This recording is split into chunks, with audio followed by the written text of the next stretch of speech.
Member Wu and Member Duncan who's not here.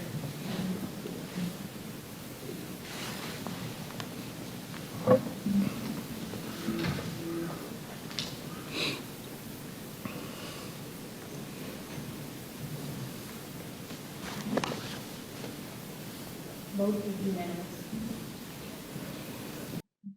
Next we'll get to, I'm going to receive and file 3.1 to 3.4 unless there's any questions on the three presentations for the sake of timeliness. Seeing none, we're going to kind of take these a little bit out of order.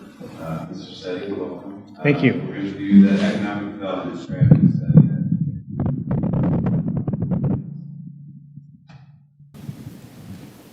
Thank you. Thanks so much for the opportunity. You are lucky in that you don't get to listen to me talk for very long, but Chris Setti is CEO of the Greater Peoria Economic Development Council. And about a year or so ago, the county board asked us via some money I believe you had in your CJ Energy Transition, Energy Communities Transition funds to work on an economic development strategy. I think it was part of your larger strategic plan as a board to develop an economic development strategy. The timing was great in that you already had engaged a team for your comprehensive plan that included an economic development partner. So we kind of came alongside that particular contract and contracted with their economic development partner, because a lot of the work that was being done on that comp plan of having community conversations could then fuel versus bringing in a completely separate consultant who was going to have to do everything on their own. So it's my pleasure to introduce Kevin Hively from Ninniger Partners. And really, and Kevin's going to go over the process that he went through and we all went through. This was a really great team effort. Your staff, Melissa and Scott and Andrew and the others on the Peoria County staff were really great to work with. My staff was engaged, the City of Peoria Economic Development staff was engaged, and then all of the citizens who talked during the comprehensive plan outreach also were a part of this conversation. So I'm going to turn this over to Kevin. I assume, Tim, when he's ready for a slide, he'll just give you a thumbs up. So thank you so much. Thank you. I appreciate it.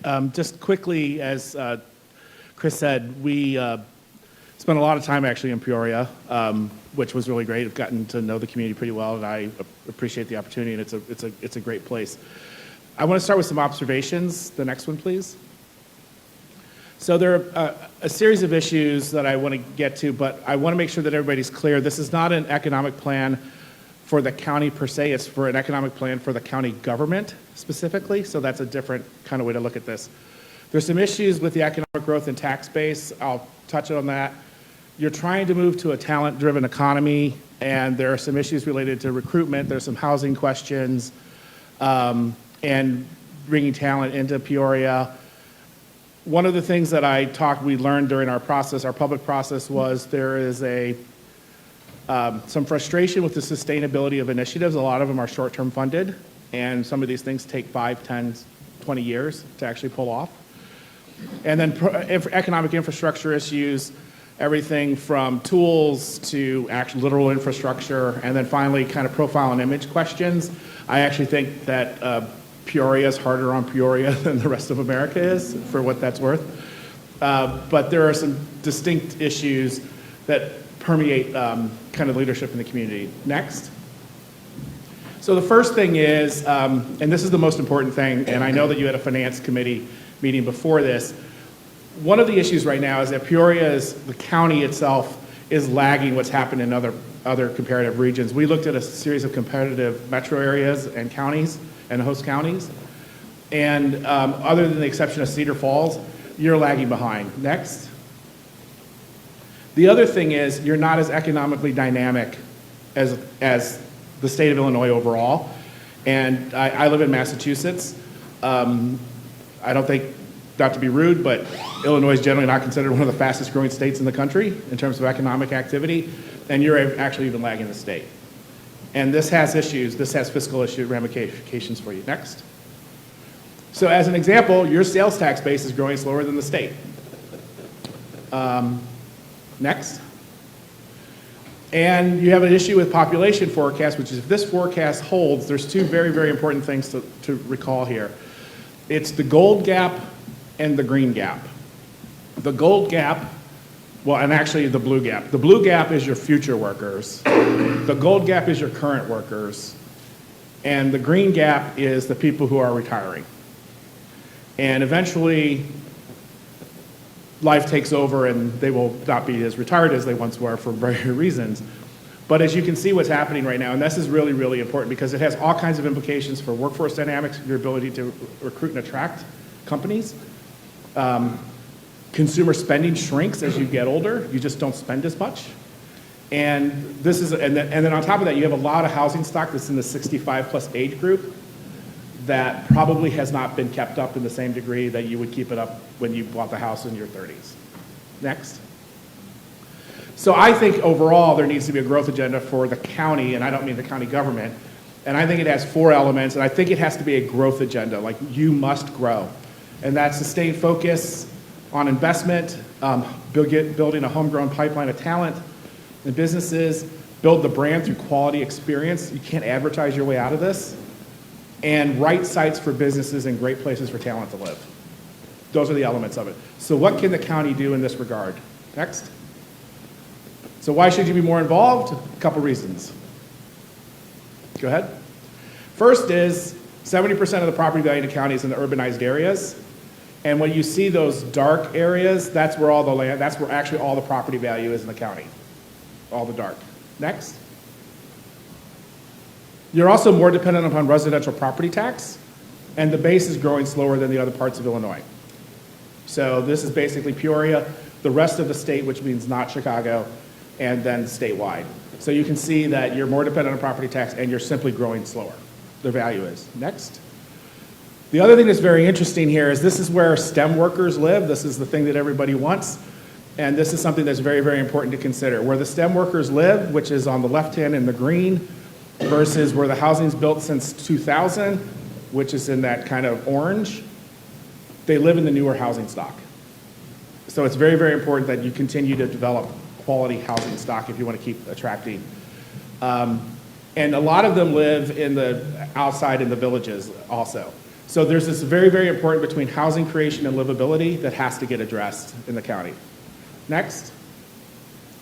And the other thing is the comp plans and vision plans across all of the, we looked at every one of them across the community. We documented every single recommendation. There were more than 300. And they've created all of these special districts and other things to kind of do things, but they can't execute. There's no resources to do it. Next. So what can you do? Next. So we basically separated things into 2 different buckets. One is where the county can act directly and where the county can lead and or initiate. But they're things within local control, but the county doesn't control it completely. So in this first one, let's start with let's go to the next one, please. So you need to design your county's economic development and digital presence. It's the first thing that anybody sees when they're looking up, what about Peoria County? This is your website for economic development. The links don't work. It's a program that ties to another program. It doesn't actually tie to programs inside Peoria County, inside the county and the city. So you need to, and also the visuals don't match what's going on with other branding efforts across the community. Next. This is a hard one to read, but you have some money. You have $7 to $9 million in lending capacity. You have this thing, the government assistance program. I think it needs to be completely revisited. There are issues around what you could potentially do with it, small contractor support, retail launch funds, basically deal closing funds, but also thinking hard about what are the goals and things that you want to actually accomplish with this money, because it's a lot of money, relatively speaking, but the small business community is also borrows like $500 million a year. So it's not a huge amount of money relative to the total. Next. You should think about pursuing 100% enterprise tax abatement to help drive redevelopment. If you see all of those orange dots, that is all the places in the county where the land is worth more than what's sitting on top of it. And it's actually quite a bit. And there's about 15,000 acres. And there are other examples in Illinois where people have done this, and some of them have gone all the way and have actually basically an algorithm about how we make a decision on when we're going to do this and how they work together with the schools and everything else. Next. I think you need to think about what I'm going to call a Great Places Fund, where you're going to use the windfall from the renewable energy developments when they come online. Because the ag land taxation becomes different once you put a wind farm or a solar farm or even energy storage on top of it, it creates an increment that didn't exist before. That increment's not there. Think of it as a TIF that you can then use to fund the smaller communities who don't have resources to do the 300 plus things that they want to do. I wouldn't do it until the money actually started coming in, but I think it's something that you all should think about. Next. You need to think about an ag sector development fund. There's a lot of talk about ag tech and ag and what's happening in the future of farming in the community. There's a lot of different ways to cut this. I will be honest with you, I understand what you're trying to do. It's not completely clear to me the execution of it because of, again, resources.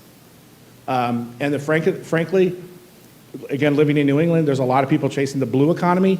There's a lot of people chasing ag tech, and they're investing major resources into trying to build out ag tech. And those are just some examples. So some of that windfall money could come in to help fund this. There might be other ways to do this as well. Next.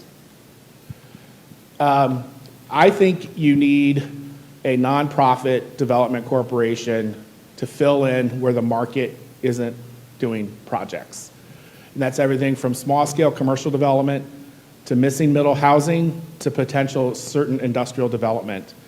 I think you're in a situation where you need to prove the market here, and the only way to do that is through some kind of partnership where the risks are shared to get momentum built. And part of it's an appraisal issue, part of it's a lending risk issue, part of it is there's no growth as you look at the demographics, and all the numbers look the wrong way. But they need to find a way to jumpstart this. Next. Another thing I think you need to do is to invest in yourselves in a very strong way. So figuring out a way to create a capital stack, including bond and options, to basically what I would call rebuild Peoria. Like I said, there's a lot of needs. There are not a lot of resources. There are not a lot of patient resources. We identified more than 300 plus improvements across all of the county. And there are examples of this. The South, frankly, is very, very good at doing this. They have a series of different mechanisms that they can do this through bond issues and other things. But particularly everything that's going on and where we are, frankly, at the federal budget level with the deficit, I think it's time the communities begin thinking about how to reinvest in themselves. And some people call it the new localism, but that money is getting very competitive. Having local dollars that can match or commit some of that money makes you more competitive for what's becoming an increasingly competitive grant as opposed to, what's the word I'm looking for? Entitlement type money going forward. Next. And that's it. Questions? I know you got a lot on your agenda, so I went through really fast. Mm-hmm. It's a New England thing. I'm from Ohio.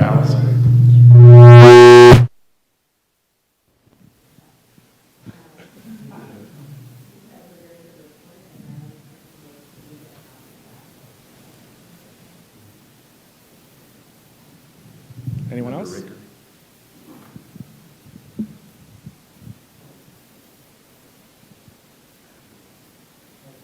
I think time. Are we good now, maybe? All right. It's a good overview of the situation that we're in, and I think you've captured the essence of our challenges. And there's a few things that come to mind as you present is we really need to understand who do we want to be? What do we want Peoria County in this area to be known for? I mean, we got some things here, but to draw the incentive and the excitement around it, we really need to understand and have a common agreement, not just with the county, but the villages and the other centers here in the county is what's our focus so we can have a common message? You hit the website, but branding, image, we're sitting in a building here that has an awesome branding and image experience, and I won't talk too much because someone else will talk about that after a bit. But we really need to figure out what that image is and then start a plan, because there's a lot of cost in addressing housing and needs. And in order to get the funds, we really need to understand what we want to be and who wants to invest in it.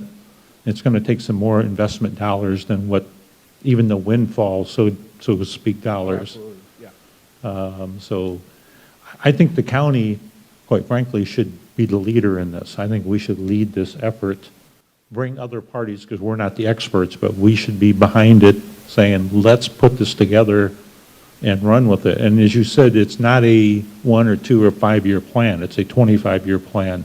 Where do you want to be? Where do you want to go? It might be good if you give us some examples. You had Garland, Texas, I think, down, but there's a lot in the southeast that have done great. I think of Asheville, North Carolina is one that I personally have followed for many years. They've done a great development. They're about the same size as we are. But some guidance and direction, I think, is what we need. And so thanks for the overview, but now the work really needs to be put in place. How do we go ahead? Yeah, I would say to, like I said, we reviewed all of the plans of the villages, the other municipalities, the city, the county comp plan, and there's a lot of great thought. The biggest issue, the problem is not A, the problem is getting to C. It's not even getting to B, it's actually getting to C. It's actually taking an idea and scaling it up and actually having to have an impact. And the frustration is that it never gets past B. Like you never see it take hold and actually kind of create that momentum or pivot the way you all want it to. Yes. Exactly. And it fuels cynicism and all that other stuff.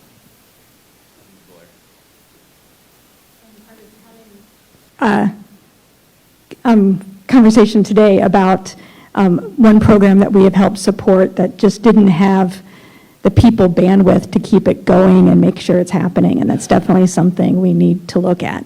I think also as a board, we look at the Keystone Fund as something I've taken a lot of interest in, and a lot of the reason we haven't spent it is a unwillingness to take risks, and I think that's something that we need to decide what our risk appetite is, and understanding that a low risk appetite probably will not help us get very far. Right. Sure. I think that, and as you see in the full report, and even there's links in the PowerPoint presentation, that I think is one of the keys. You, as a county, have a tool that most counties don't have. And right, 7 to 9 million is not a lot in the grand scheme of things, but it is more than almost any other county in Illinois would have. So how, and some of the suggestions that Kevin and we are making in this plan is how might you deploy those funds? How might you look at your low income, your revolving loan fund, right? How does it stand up against some of the competition that's out there, Advantage Illinois, 504 loans from the SBA, so that what you're offering isn't a duplication of something else, but is a complement to what's being offered, or really helps to address something, a gap in the marketplace.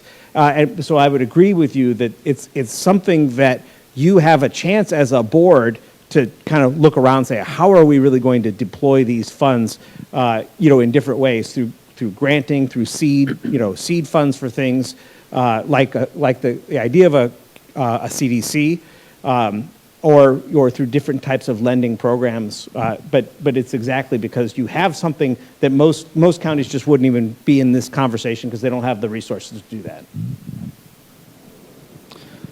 Full disclosure, I'm a retired home builder and developer, still involved on a part-time basis, and I'm currently working on a house that happened to fall on an enterprise zone lot. That is a real impact to the price of a house. This is a $600,000 home that generates, between sales tax and property tax abatement, over $35,000 in value to that buyer. I also happen to own a number of lots that have been on the market for years. You know, it's been a slow grind trying to move new projects since COVID. The price of building is exorbitant. We also have some lots that do have enterprise zone that aren't built yet. This is just land. It's not, we don't have streets on it. At $1,000 a lineal foot to build a city street today, why should I take a risk to do that and sell those lots at $85,000 or $90,000 each? When the right thing to do would be to incentivize the lots that have been on the market for 5, 10 years, pick a number, somebody's got to be an expert, pick a number, get those lots cleared up, and we won't have a choice but to build at the new rate, the $1,000 a lineal foot. But it seems counterproductive. We're building, I think, we're building a steady number of houses. I think Andrew's in the room. He can tell you where we are permit-wise. But compared to a 40-year career, it feels to me onesie-twosie. We're getting one here, one there, mostly older families, cash customers, not dependent upon their income level, but their retirement savings. So I think from the standpoint of the enterprise zone, we're doing it wrong. We should we should incentivize every lot that's been on the market for 8 years or more. Again, I don't know that number, but until that inventory clears, nobody's going to build a single street. It's just cost prohibitive.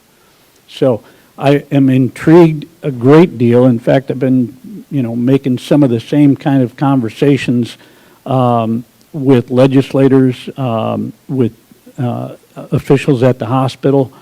I'd like to talk to you guys more about that separately, but I think there is an incredible potential for that. And if you talk to the people in recruiting at the hospital, that's the biggest barrier to their success. I can hire a doctor, I just don't have any place for him to live. So, we need to work together in that respect and find, again, where would this money come from? To maybe underwrite interest rate either to the buyer or to the developer. There's a million things, the list is long, but unfortunately this isn't the place. But I'd like to talk to you guys a little further about where this comes from. I would just say, as a broad statement, I think there's a lot of opportunity. We are underutilizing our enterprise zones. There are some constrictions. You can't just say every lot should be in because of just some of the boundary issues that the legislation has. But within the legislation, we are allowed to have full property tax abatement for a number of years. Currently, it's 3 years, 100% of the abatement of the increase in property taxes for 3 years, and two more years at 50%, but only to the participating taxing bodies. And almost all of our school districts do not participate.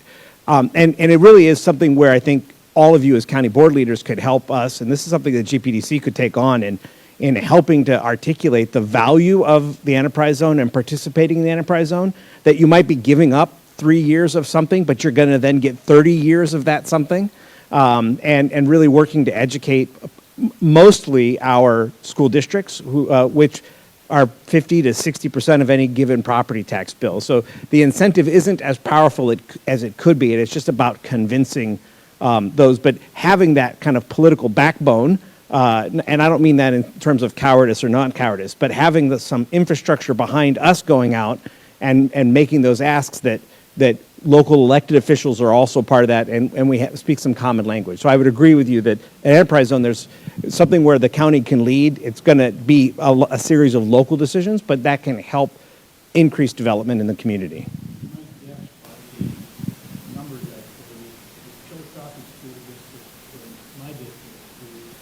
That's how we get $35,000 in tax relief to the owner.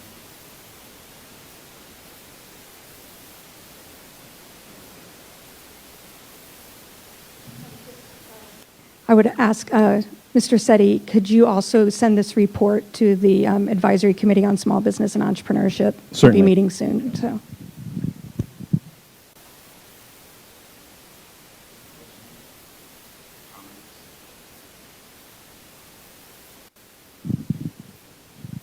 Thank you. Next up, speaking of economic development, Wable with Downtown Development Corporation had asked him to come in and speak. Being that it's budget season, we have historically had in our plan asking what we can do to invest in downtown or be part of that conversation, but with never real any clear vision. Some of us have been around for a while. I think it was a topic of conversation joining when they created it, but it never happened for a multitude of reasons. So I asked Chris to come and give a presentation of the work that they are doing downtown development.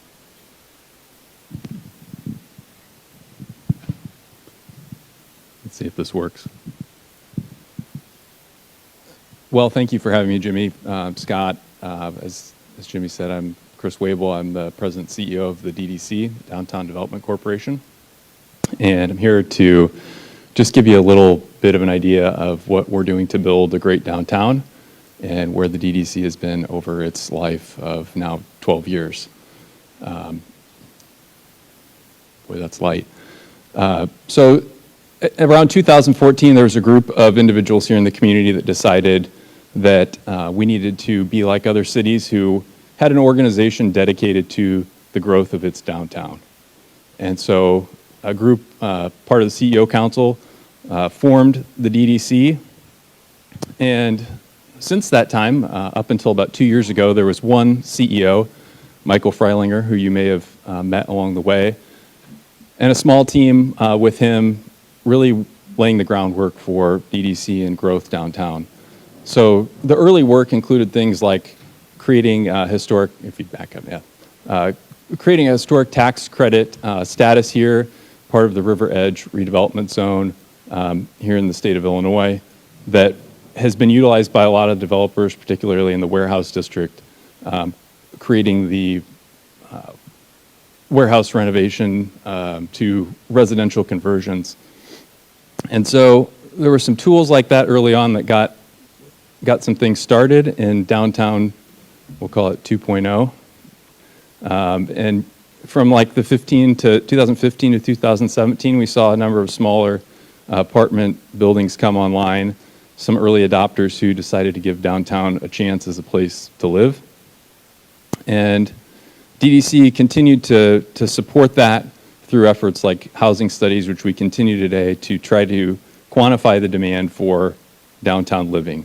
And I'm happy to report that despite really great absorption rates, there still shows to be strong demand for housing downtown. So what's been developed today is typically about 95% occupied across the entire inventory.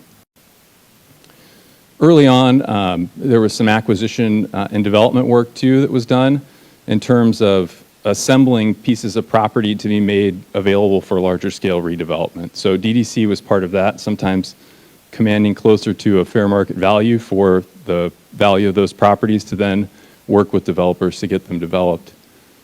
On the laying the groundwork side of things, there was also work to be done to make some of this conversion work possible in terms of creating air rights and mechanisms within the building code that would allow for buildings that typically had a building right next to them to then be opened up with windows to be used for residential use.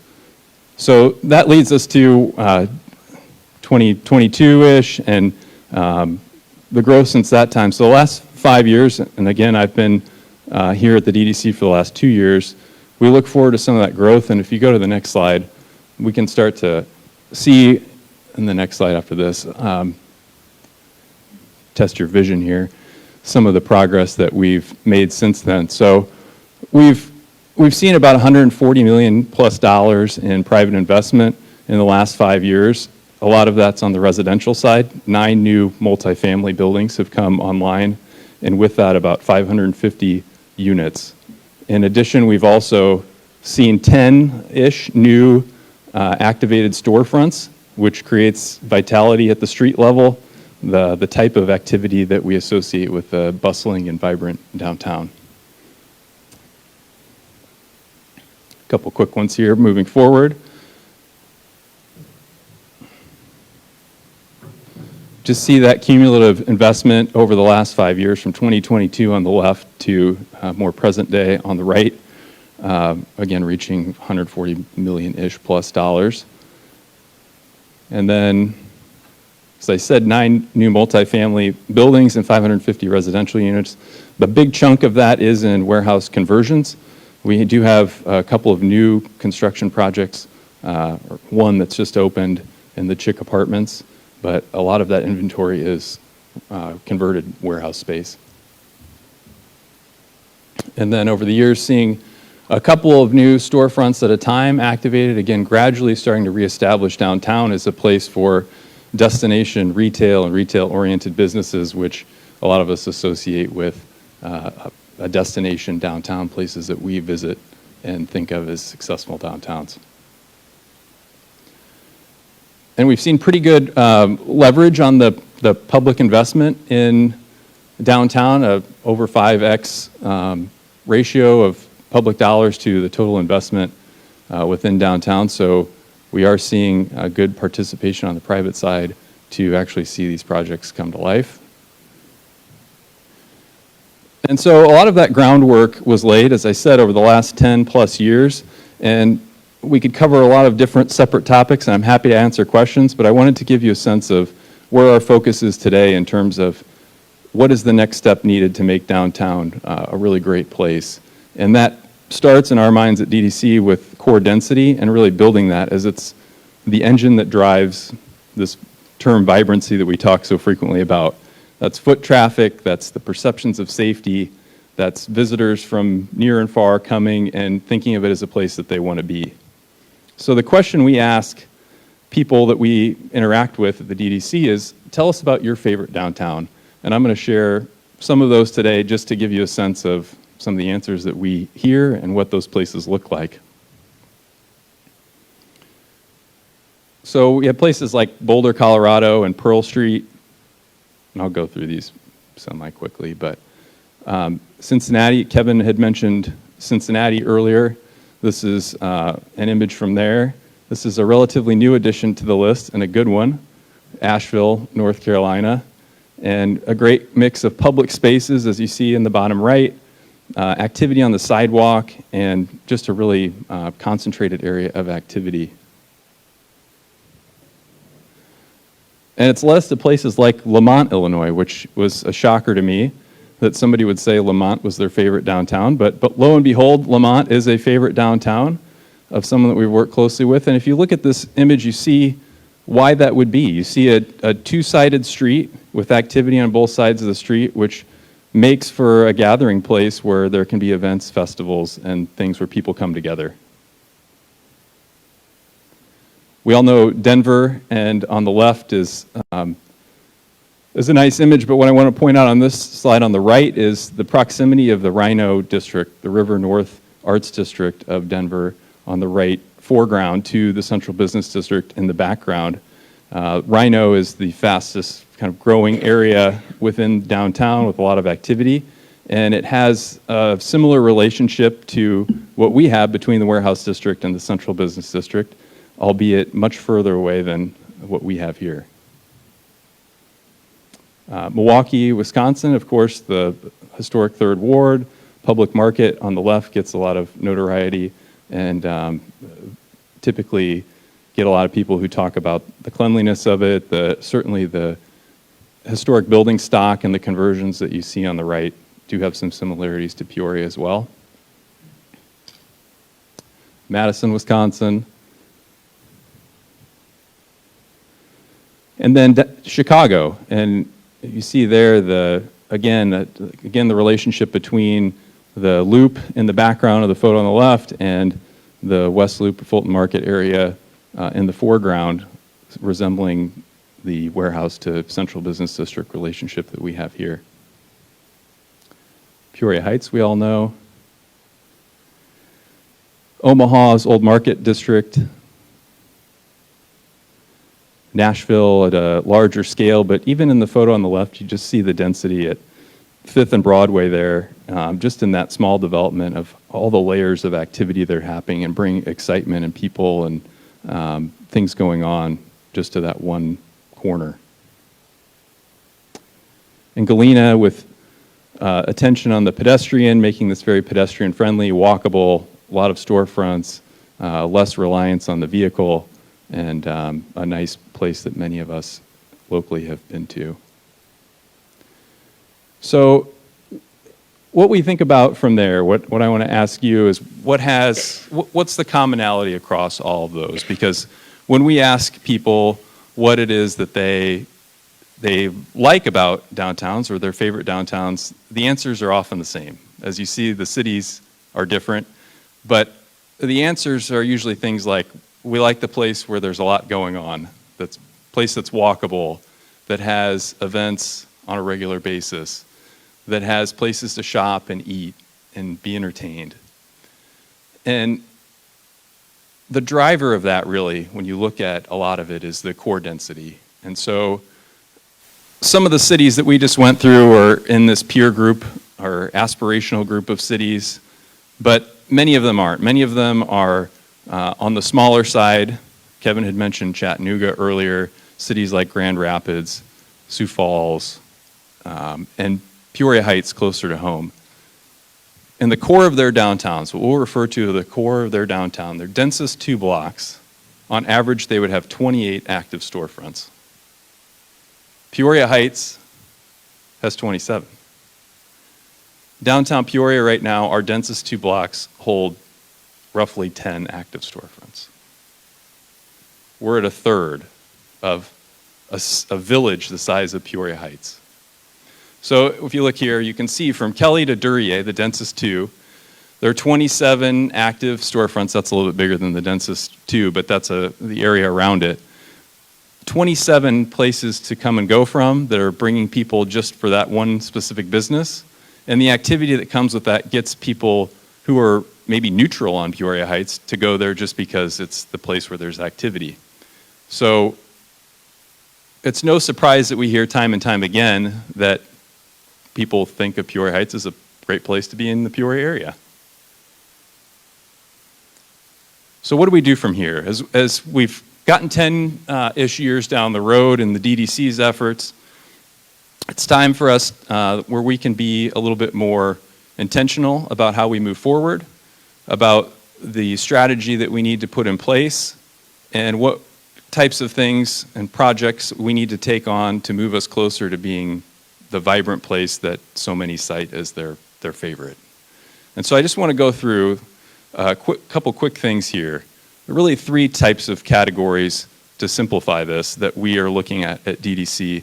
In the left column, we're looking at excite and prepare for growth. This is how do we get the community engaged or the larger community engaged with downtown Peoria based on where it is today.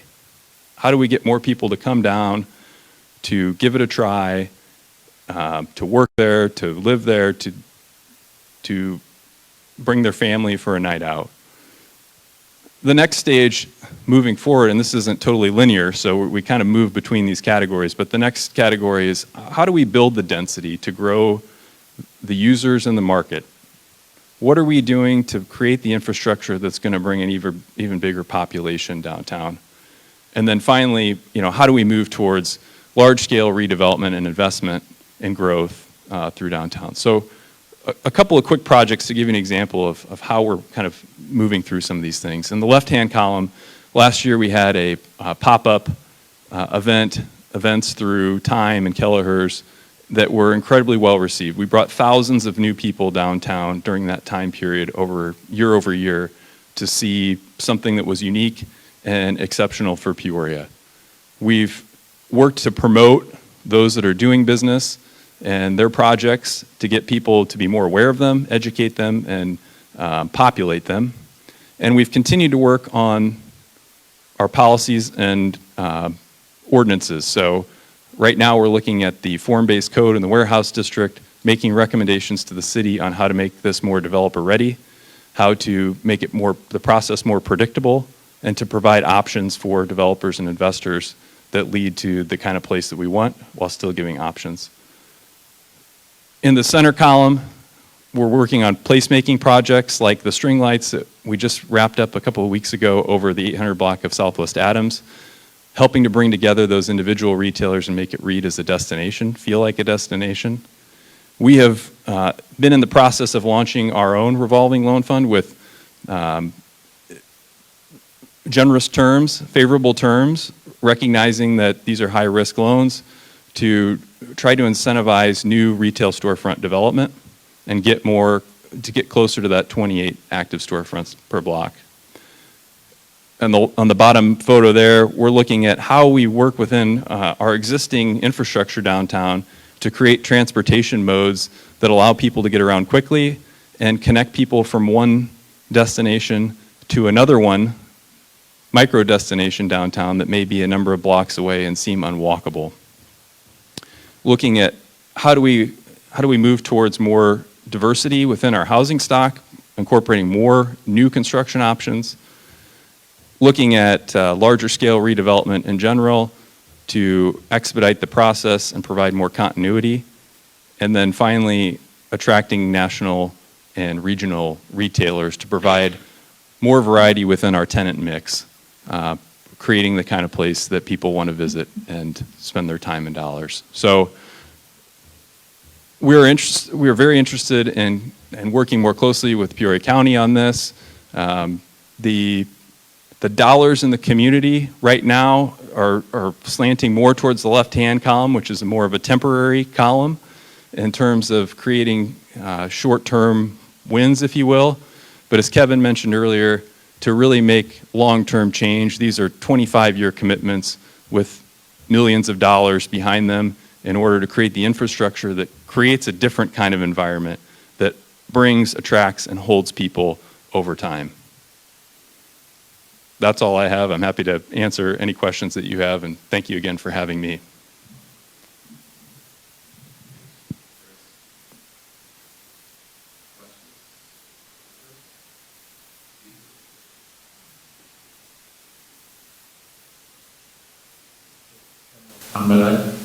General comment, I think you've hit a lot of key things here.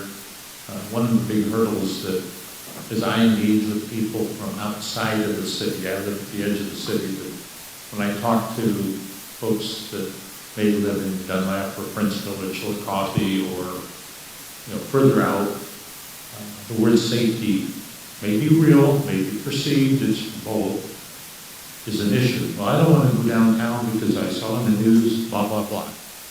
So we're our own worst enemy when it comes to safety. And I'll just, we love to talk about one bad thing that may have happened, and we blow it out of proportion. Now, you can't control that, but we need to start building the narrative around that it's a good place.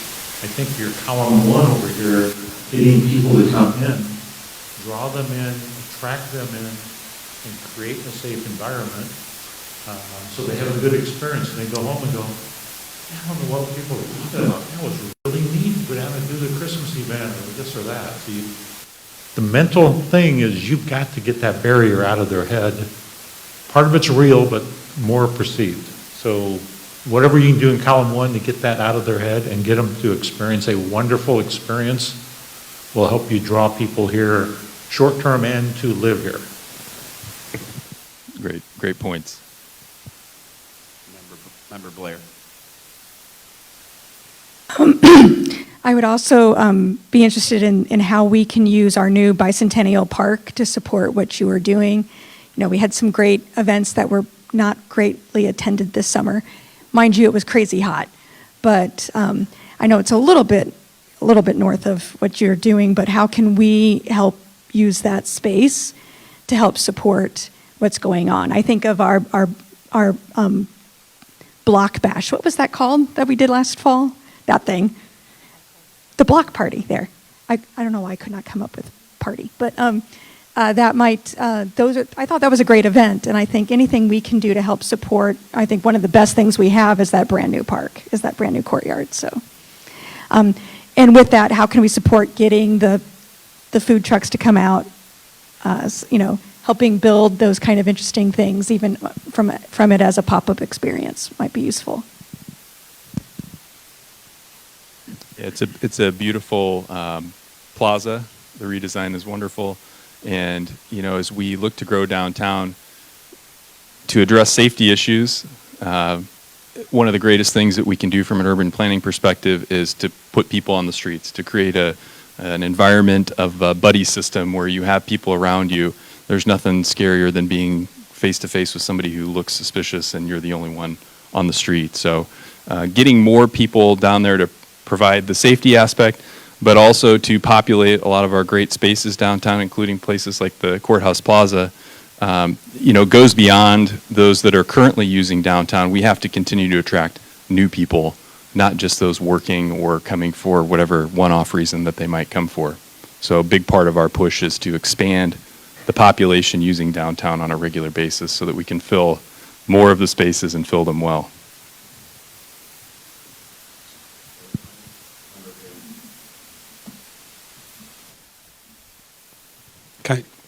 Excuse me, kind of a two-part question. The first part, as you went through the data and you talk about the two densest blocks in a storefront, if you could explain what qualifies a storefront, if that's something that's open 5 days a week, 8 hours a day, or what you looked at when you put together that data. And then the second thing I would ask is, I think reading between the lines, Jimmy mentioning budget season, there's a financial ask here.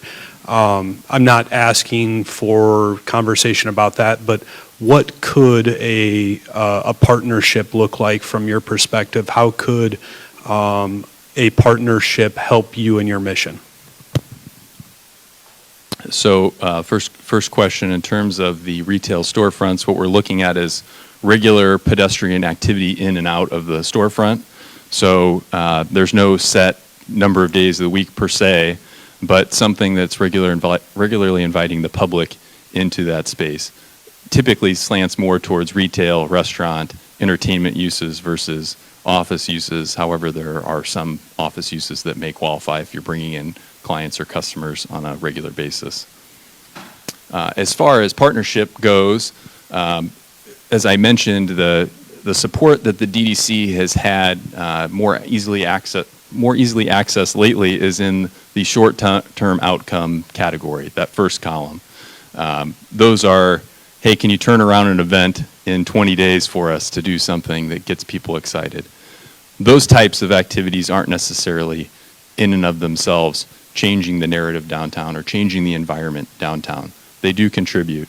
We're looking for institutional support that's dedicated to long-term growth, large-scale growth, and that's where we see, you know, the county as being a good partner in that. Someone who's going to help with all the infrastructure that it takes to create a great downtown, just not just the one-off event that might bring 100 people on a Thursday night.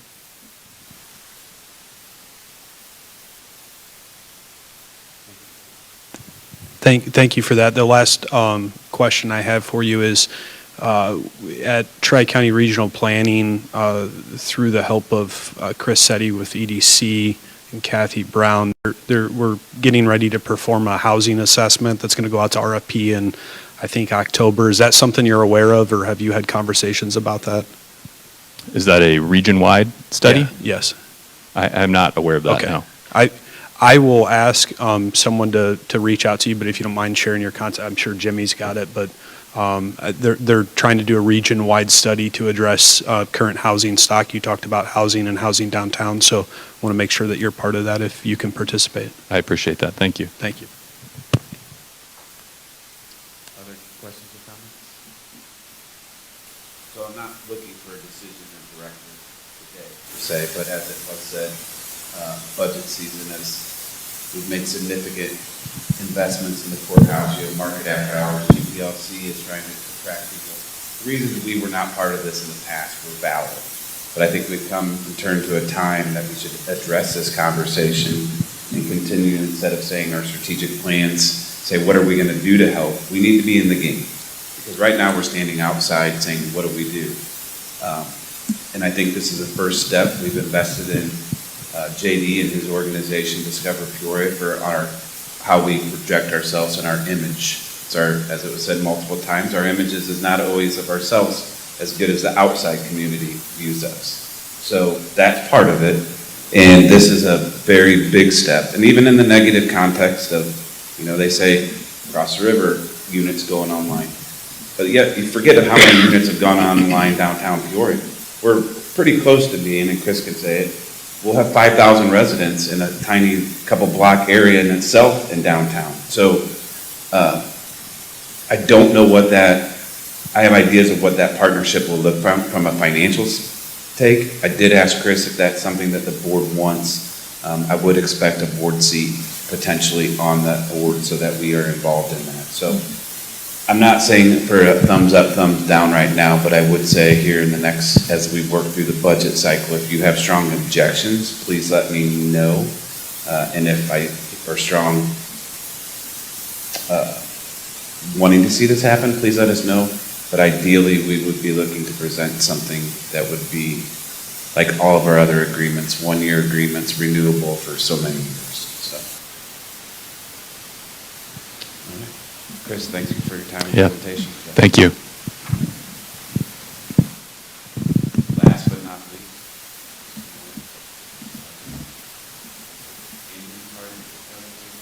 Ms. Pearley, welcome.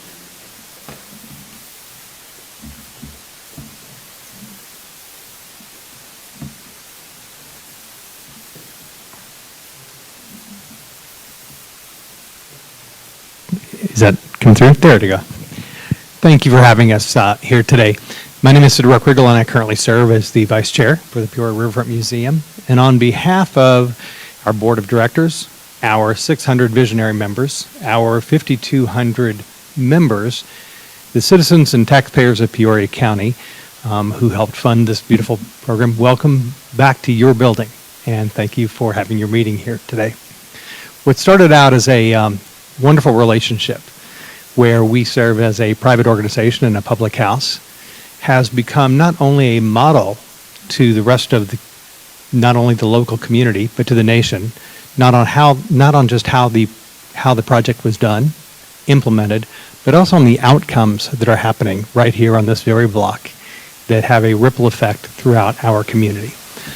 Whether we go to the number of students that are touched by ESI, having a visit here every year on a curriculum based through the museum, or the lifelong learning that happens with such groups as the Fine Arts Society, or having our wonderful speaker series that is just has been fantastic this year with even such notables as Dr. Elizabeth Pryor coming back and being able to join and talk to our group here and our members.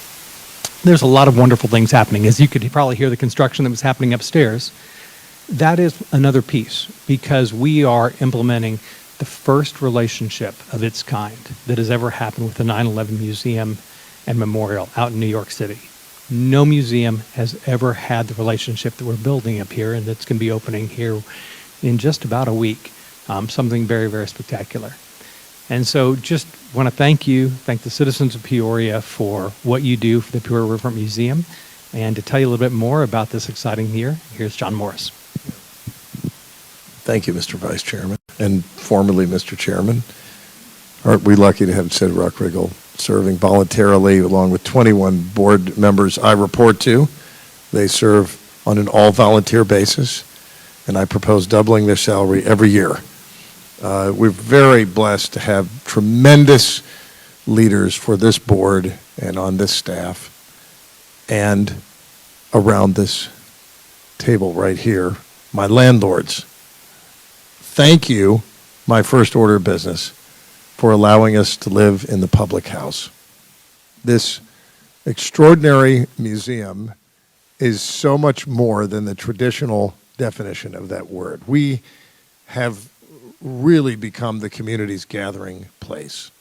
250 events a year, not museum events, community events take place here at the Peoria Riverfront Museum, and hundreds of other events and activities take place with 320 partners from education to business to arts to culture to history to agriculture to manufacturing, on and on. It's a joy. 9.5 years on the job, Mr. Chairman.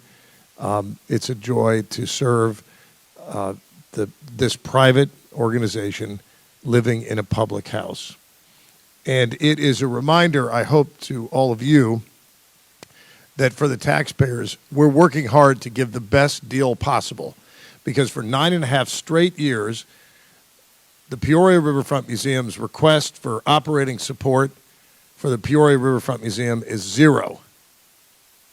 You do not have to provide one dime to operate this museum, because $7.2 million a year annual operating budget is paid for 86% of it by philanthropy, 14% by earned revenue like ticket sales, which are all subsidized. Thanks to relationships like Alice Walton, the wealthiest woman on the planet in Bentonville, Arkansas, and a chief funder of our museum, we've been able to give Second Sundays for access for all for free, bringing 800 to 1,000 people for free on second Sundays of the year. We have so many access programs now from the Every Student Initiative, which, as Mr. Vice Chairman mentioned, is a preeminent model for how to engage students, their families, and their teachers. Just a quick story. We started, 2 months on the job for me in May of 2017. And Sid Ruckriegel and I, just out that door, sat with a woman named Polly Barton, who signed a pledge commitment for 5 years to help fund the Peoria Public Schools to come through our museum. 5 years. That was we're entering our 10th year of the Every Student Initiative. And the dream of a woman named Sally Snyder, who many of you know, who had been a former school board president years ago, had dreamt of bringing every student every year from the Peoria Public Schools. From that time, we not only bring the students for free in the museum, we give the students passes to bring their entire families back. I'll never forget standing at the top of the stairs up there, and a little kid with a pass in his hands with 11 people with him, bringing the entire gang in. Who knows whether they were all related? It doesn't matter. What matters is that kid had a sense of ownership, pride in this place. Now, as we entered the 10th year, some very exciting things are going on in the 10th year of the Every Student Initiative program, and this is what I want to conclude. We decided some 3 or 4 years ago that we would be the greatest celebration of America's semi-quincentennial in America, the America 250. So we put a little sticker on the side of the building that was meant to be humorous, because it is, to the best of our knowledge, the largest America 250 sticker in the world. I'll go ahead and say in the world, because I don't know what other countries are putting a huge but we have been told it is the largest. 8 different exhibitions on the theme of America 250. A musical performance originally commissioned, paid for by Linda Beth and Ed Sitkowski, the donors of our Museum Plus program. And a flagship exhibition called The Promise of Liberty, for which we produced one of the greatest publications on the subject of and documents of liberty ever produced. And I'm pleased to tell you that each of you are getting a copy of this book today, along with some other goodies that our staff has put together. The endowment of the Peoria Riverfront Museum, which, Mr. Chairman, you may recall at the time we signed this agreement for me to give you $1 a year to lease this great facility, was required to be $10 million after a certain period of time. The endowment is just north of $20 million now, generating 5% of a 5-year rolling average that helps support and give the bottom line to the health of this organization every year. So, and I'm pleased to say that a former member of this body, and a guy who used to sit right there in that chair, Mr. Chairman, Andrew Rand, is a newly elected, unanimously elected member of the Peoria Riverfront Museum Foundation Board, a separate 11-member board that manages and keeps an eye on the growth of that endowment. Our goal is to get to 50 million by 2034, and we're revved up, engine revved up and on the way. Again, private dollars. It's nice. It's nice.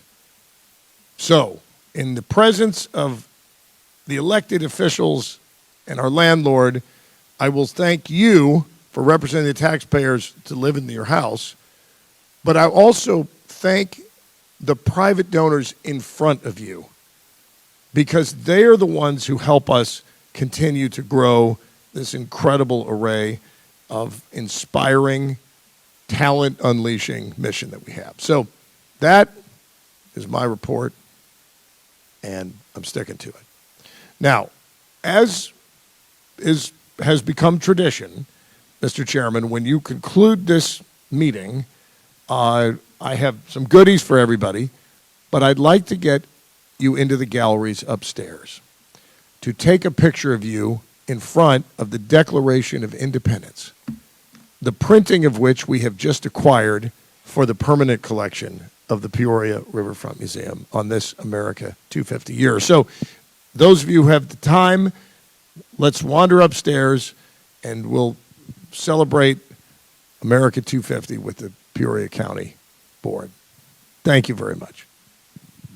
One last thing that John failed to mention, because I know he doesn't like to take credit for this, but it's because of the relationships that he builds throughout this country that really have brought a spotlight right here to Peoria, Illinois, that we always talk about that is making a difference. One of the relationships that I think many of you may know the name Ken Burns. He chose one exhibit this whole year on 250 to be able to put his name and to partner with, to be able to see happen. And that's what you're going to be seeing upstairs. Yeah. Thank you. Thank you all.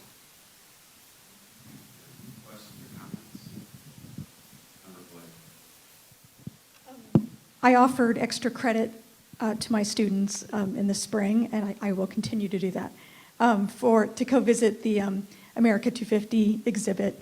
And they are required, in order to get the extra credit, to write me a little paper about what they saw. And they loved it. And my researcher's heart loved seeing Betty Friedan's actual research, her surveys that the Smith graduates had filled out that helped write The Feminine Mystique. That was amazing to see. Thank you, as a Bradley employee, for helping provide those free memberships to both staff and students at Bradley. That has been a great boon to us and helps connect the bubble up on the hilltop down here. Brilliant. As we build this sort of corridor, Bradley to the museum, President Shadid talks about that a lot, that corridor, Bradley to the museum. An anonymous donor gave us the money to pay for memberships for students, staff, and faculty at Bradley University. 1,500 have signed up. And it's so gratifying to see the Bradley crowd making use of this national facility in their backyard. So thank you. Someone wanted us to have those bird scooters to go from the hilltop down here. I'm not entirely sure that's the safest thing, but anything that we could do to both connect those areas, both here as a county with the museum and everything else, as we talked about, and make students, again, perceive that that's a safe thing to do would be just wonderful. Yeah, thank you. I should mention Phil Salzer's here. Does everybody know Phil? The legend. Phil sits on the Greater Peoria Sports Hall of Fame board, as some of you may know, and we have worked very closely with Greater Peoria Sports Hall of Fame to secure really 10 of the greatest stories of the greats of all time and display those in the lobby. And so it's been a real joy, Phil, to work with that group and to bring the artifacts of some of these absolute national legends, from Sean Livingston to Lorraine Ramsey and Tim Breaux and on and on. So we're going to keep doing that. We've also correspondingly brought three of the biggest legends of entertainment from Peoria in central Illinois. Gary Richrath of REO Speedwagon, which led us to actually have a reunion of REO Speedwagon upstairs. They made even more noise than the people made today, moving things around. Dan Fogelberg, whose widow Jean lent tremendous number of things, including the baton with the leader of the band, of his father, about whom there is a famous song. And coming up, probably the biggest one we have done of any entertainer, and the most famous person to come from Peoria, is Richard Pryor. And we've been working closely with his family, and with very limited number of collections out there. His story is an enormous story, and trying to help tell that in the context of our mission to unleash the full talent and genius of every individual, which I think is his story in many ways. Juliet Whitaker and the Carver Center, getting him off the streets and onto the stage, is a really remarkable story to tell. So, Phil, thank you for what Sports Hall of Fame's done with us. Any other comments? John, Sid, thank you as always for joining us. I think the best piece of news I heard today is that 2034 that means you're not retiring anytime soon. So No, I mean, it's in their hands. But we're going full speed ahead. And I think everybody knows this. Folks, this is no longer a local museum. It's no longer a regional museum. This has truly emerged as a national museum. I just got back from Winterthur in Delaware. We work with New York City museums. We made the Wall Street Journal and the New York Times top 10 list of best America 250 exhibitions this year. Our film society's growing, our planetarium's growing, our educational programs lead the nation. So we're very proud to represent Central Illinois. And please, when you have guests from out of town or when you want to come down here, and I know Linda Daly, former board member of the museum, as a matter of fact, does this, but bring them here. And let us know. We would be happy to comp you and your guest, your ambassadors for us. You are the landlords. Bring them in here to see what is going on. So thank you, Mr. Chairman, and thanks to Sid and our newly named member of the foundation board. My staff here, Kate Skierman, Chief Strategy Officer, who works so closely with all of you and does a lot of the work with our public officials. Matt Duffenbaugh, our Chief Operating Officer, is doing a great job, and Jen Flaherty, my Executive Assistant. Pray for her. Thank you all, Mr. Chairman. See you up at the Declaration of Independence. All right, that will bring us to discussion, standing committees, Member Salzer, infrastructure.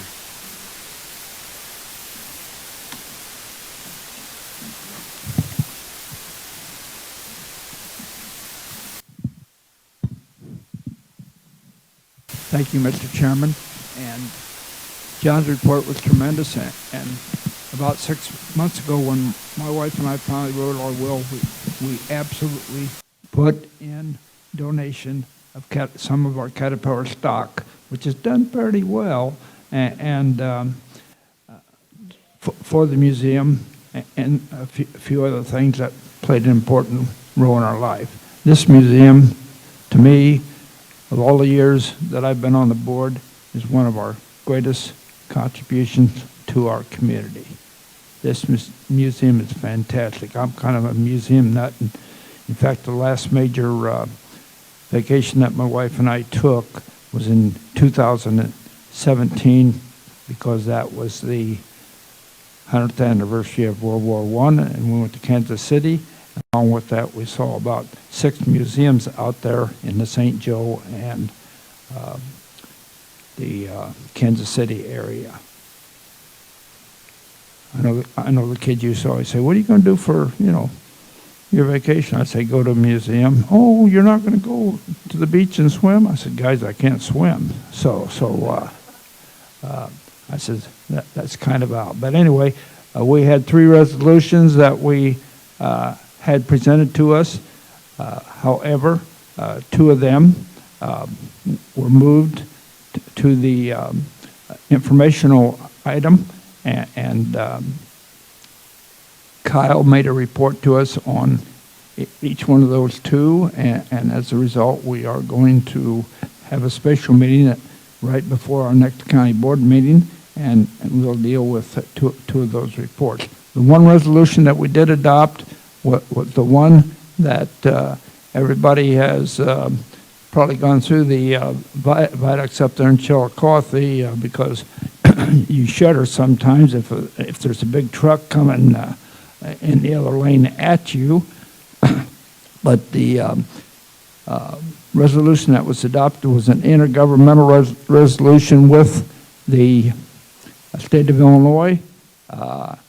And our highway department is going to be very busy over the next few months.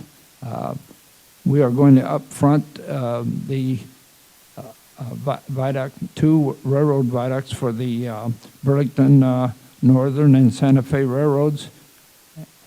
And it's going to be to the tune of $1 million.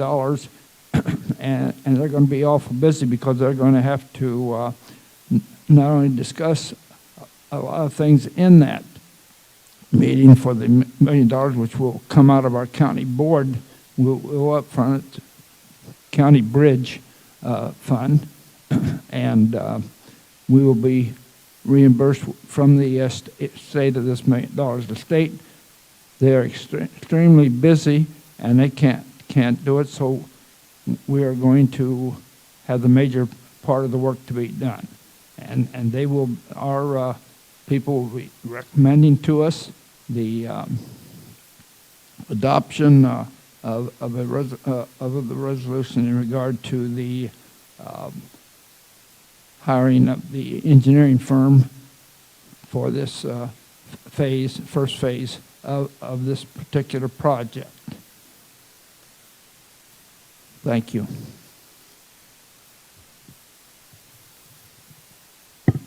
Thanks, Coach. Any questions for infrastructure? Seeing none, Member Duncan, Ways and Means. Okay, is it on? The Ways and Means. Hello? It's on. Okay, the Ways and Means Committee had one resolution, which was the monthly delinquent taxes for the month of August 2026 with 18 items, and the vote passed unanimously. And also we had the a committee action, which was the assignment of tax sale certificate of purchase, and it passed unanimously. And that was it. Thank you. Thank you, Member Duncan. Questions for Member Duncan? I'd just like to give notice to everybody. I talked to Member Duncan previously before the meeting, but please keep on your agenda. We will probably have to have a special meeting regarding tax sales and series of legislation. So right now, we would be planning a 5 o'clock Ways and Means committee to have something on the, since tax sales are in September, we have to have a sense of urgency here. So if you do have questions, please reach out to Brandon Martin. He can give you a little bit beforehand. Myself, Jenny, and Scott, if you want some questions beforehand. But we will have that, and I would encourage the whole board to attend so that we can understand the complicated process. Let's see. Next, land use, Member Rosenbaum. Thank you, Mr. Chairman. We have one zoning piece, it's a land split. Family members, 45 acres and 75 acres off. The house, one family members taking that with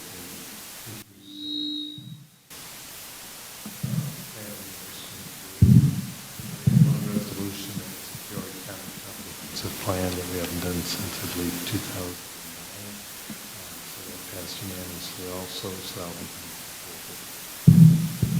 Thank you, Member Rosenbaum. Questions?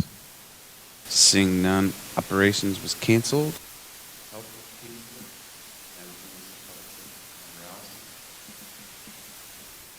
We had one resolution, and that was a $13,000 bequest to PCAPS. Becky is planning to use that for future capital needs. Perfect.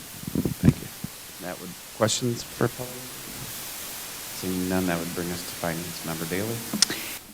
Well, for the sake of brevity, which you know I love, we started with 2 resolutions. One was withdrawn, so we actually have one resolution, revision of the Peoria County financial policies, and that resolution passed 10-2. Thank you, Member Daly. Questions? Seeing none, that would bring us to public comment from the public. Seeing none, miscellaneous.